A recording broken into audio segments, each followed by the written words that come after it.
Estamos no ano 1777 d.C. O cenário é a cidade de Lugdunum, a atual Lyon, na França. Nas ruas, o cheiro de sangue ainda estava fresco. Uma das perseguições mais brutais da história havia varrido a comunidade cristã local. O idoso bispo Potino, de 90 anos, havia sido espancado até a morte. A escrava Blandina havia sido torturada na arena diante de uma multidão em êxtase. A igreja de Lyon estava decapitada, traumatizada. Parecia o fim. Mas enquanto os lobos romanos devoravam os corpos, um outro tipo de lobo, muito mais perigoso, estava devorando as almas. Eram lobos disfarçados de ovelhas. Eles não usavam togas imperiais, nem portavam espadas.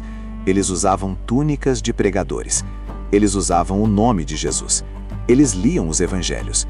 Mas o Cristo que eles pregavam não era o carpinteiro de Nazaré que morreu na cruz. Era um movimento elitista e misterioso, chamado gnosticismo. O gnosticismo era a Matrix do mundo antigo.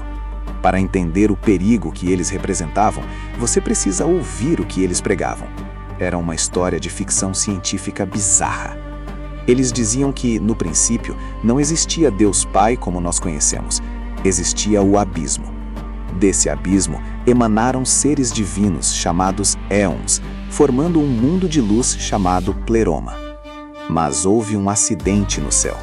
O último desses éons, uma figura feminina chamada Sofia, sabedoria, caiu em desgraça. E das emoções negativas de Sofia, seu medo, sua tristeza e sua ignorância, nasceu uma criatura deformada e arrogante. Esse monstro foi expulso do mundo da luz e, na sua loucura, criou o nosso universo material. Os gnósticos chamavam esse ser de demiurgo. E aqui está o golpe fatal. Eles diziam que esse demiurgo era o Deus do Antigo Testamento, o Javé dos judeus. Segundo eles, o Deus que criou a matéria é mau. O corpo humano é uma prisão criada por ele para prender as centelhas divinas, nós.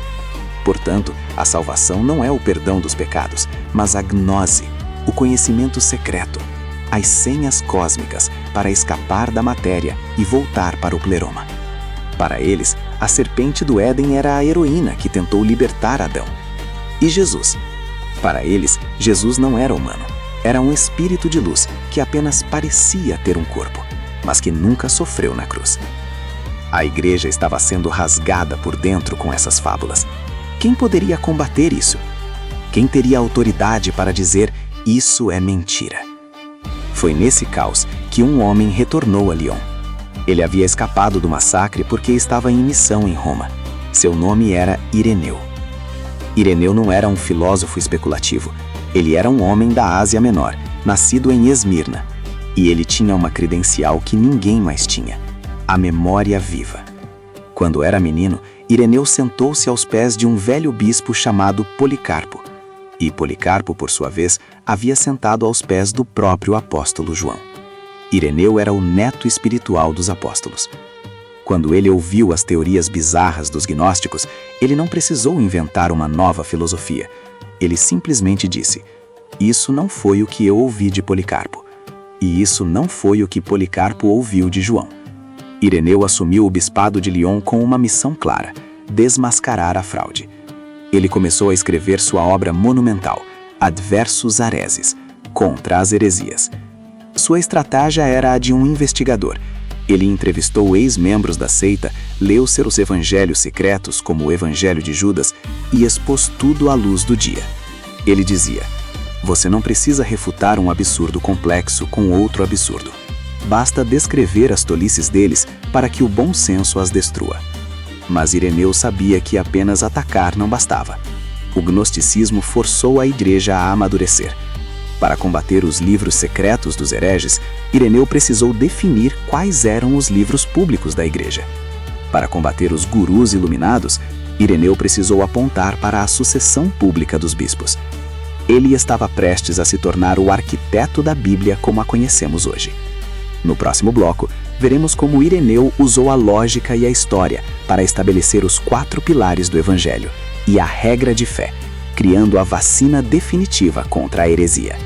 A caçada começou.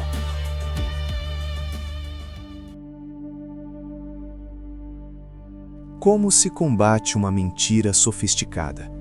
Ireneu percebeu que não adiantava apenas discutir versículos isolados, porque os gnósticos eram mestres em distorcer o sentido dos textos. Eles pegavam frases soltas de Jesus, parábolas e salmos e os reorganizavam para provar suas teorias bizarras. Ireneu usa uma analogia genial para explicar isso. Imaginem um belo mosaico feito de pedras preciosas que forma a imagem de um rei. O que os gnósticos faziam era desmontar esse mosaico e rearranjar as pedras para formar a imagem de uma raposa. E então diziam: vejam, as pedras são autênticas, logo a imagem da raposa é verdadeira. Ireneu responde: sim, as pedras são as escrituras, mas a imagem que vocês formaram é falsa. Para reconstruir a imagem do rei, Ireneu precisou primeiro definir quais livros eram a base do mosaico. Naquela época havia o caos, havia hereges que só aceitavam um evangelho e gnósticos que tinham dezenas, evangelho de Judas, de Tomé, etc. Ireneu bate o martelo. Ele declara que não pode haver nem mais nem menos que 4 evangelhos. Por que 4? O argumento dele é cósmico. Ele diz: existem 4 zonas do mundo em que vivemos e 4 ventos principais. A igreja está espalhada por toda a terra e o evangelho é o pilar e o sopro da vida da igreja. É natural, portanto, que tenhamos 4 pilares soprando a incorruptibilidade. Ele associa os 4 evangelhos aos 4 seres viventes da visão de Ezequiel: o leão, Marcos, o touro, Lucas, o homem, Mateus, e a águia, João. Foi Ireneu quem popularizou essa imagem que vemos em tantas catedrais até hoje. Mas ter os livros certos não bastava, era preciso a interpretação certa. Os gnósticos diziam: mas os apóstolos tinham ensinamentos secretos que sussurraram apenas para alguns eleitos, e nós somos os herdeiros desse segredo. Ireneu destrói esse argumento com a doutrina da sucessão apostólica. A lógica dele é impecável.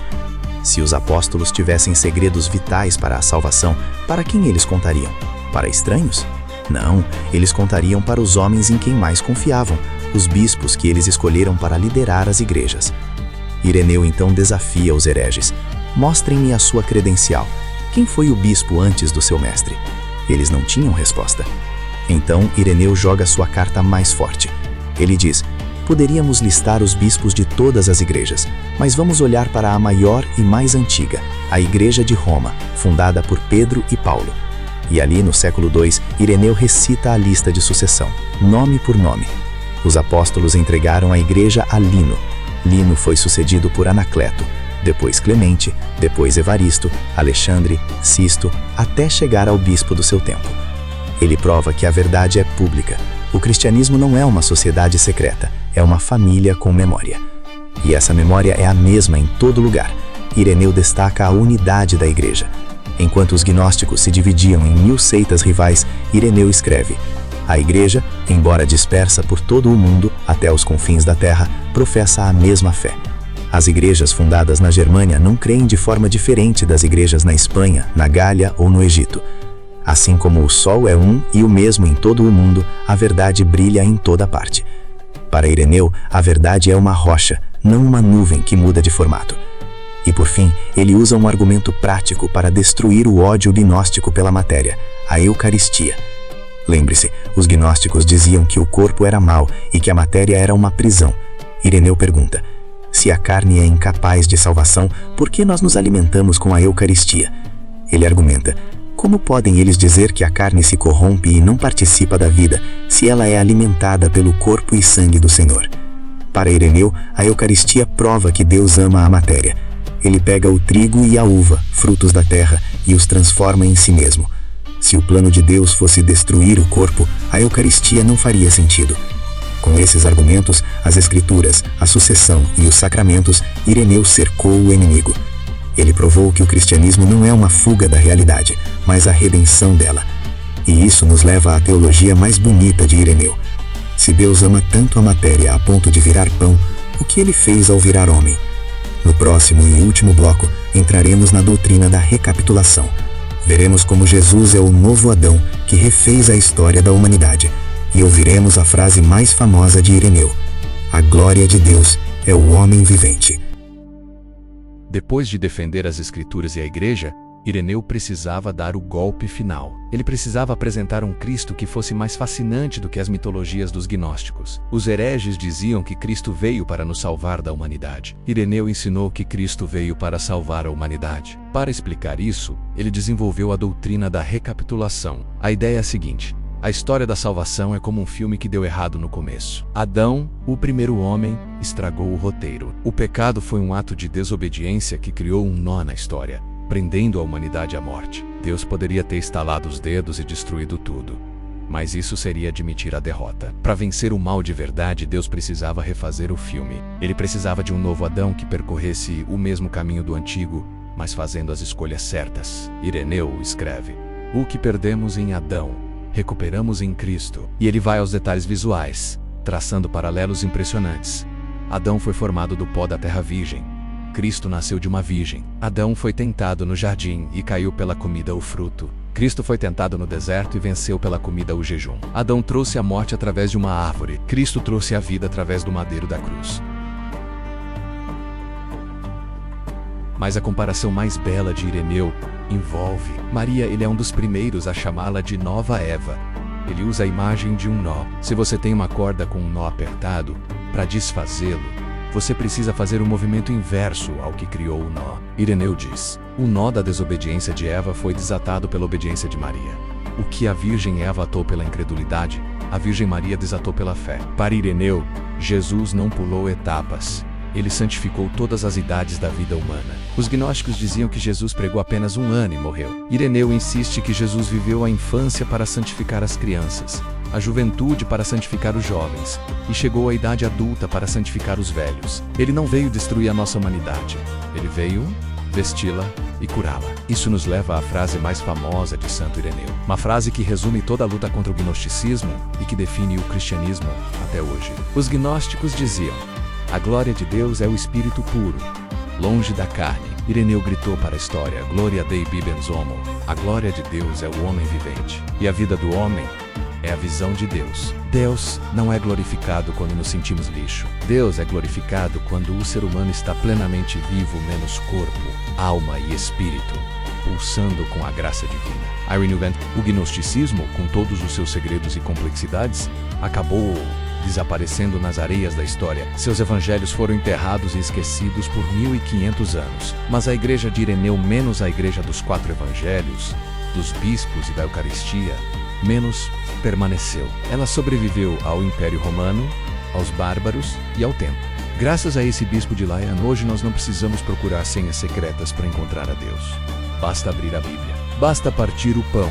No próximo episódio, deixaremos a Europa e viajaremos para o norte da África, para a cidade de Cartago. Lá, encontraremos um advogado brilhante de temperamento explosivo, que foi o primeiro a escrever teologia em latim. O homem que cunhou a palavra Trindade. Preparem-se para a tempestade chamada Tertuliano.